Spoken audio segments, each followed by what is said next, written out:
Now, looking back at Undertaker's career, you were involved. You were there like for a majority of it. What is Undertaker like backstage? Because you hear stories about him being like the locker room leader, being like the head guy. Like, what's Undertaker like backstage? He's awesome, and I'm not just saying that trying to chase the hug from the Undertaker or anything. It was truly an honor to be in the locker room with him. And when you talk about locker room leaders, it wasn't that he said, "Hey, I'm the locker room leader. I'm the guy." He was chosen by everybody else.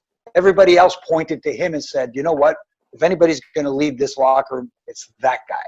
And you know, he was wide open. You wanted some advice. Hey, Tate, can you watch my match tonight and give me some advice? All open for it. You know what I mean?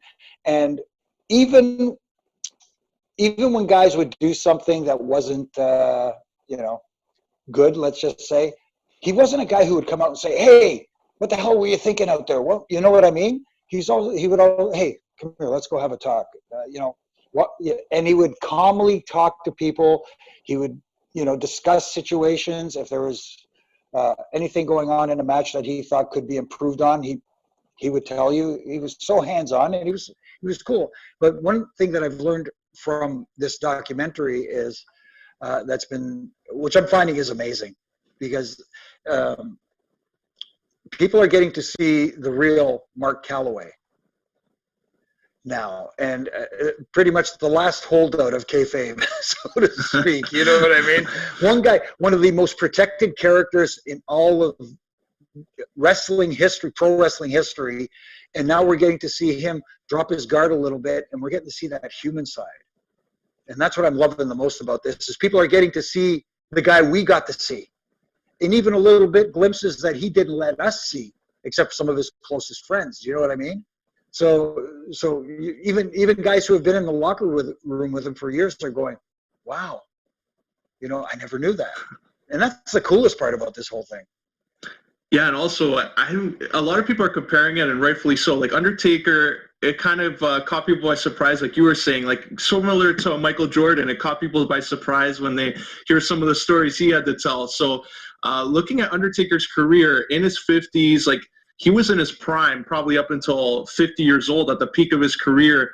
In wrestling at 35, like some guys just hit their stride. In other sports, you're over the hill at 35. So what is it about pro wrestling where a guy can be 35, reinvent his career, add another 10 years to it, and still be able to perform at that high impact combat level? Pro wrestling is a little bit different, because in pro sports, you learn your craft. You learn how to play hockey, you learn how to play basketball, and you develop skills. And so some guys, it takes a little longer to develop those skills than others. But in pro wrestling, it's not only developing your in-ring ability, you're also developing character development, learning to tell a story in the ring, learning ring psychology. And that's why a lot of guys don't hit their stride until, let's say, their mid-30s, even close to 40. You could take a guy like Chris Jericho right now, who's having a lot of fun in AEW doing what he's doing, but you know what I mean? Some are even could argue that he's doing some of the best work of his career right now, and he's 49 years old. For some reason in wrestling, it takes him longer to, for lack of a better term, get the business of pro wrestling, as opposed to, like, you could be 25 years old and have all the tools and fly around the ring and be able to do anything technically in the ring, but connecting the dots, putting it together, knowing when to do the crazy stuff that you can do and when not to do it, and rein it back, and knowing when less is more. That is a challenge, and that knowledge comes usually later on in someone's career, and they don't get it.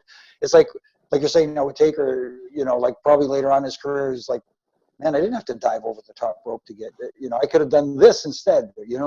That comes later on with learning the storytelling aspect and the psychology of pro wrestling.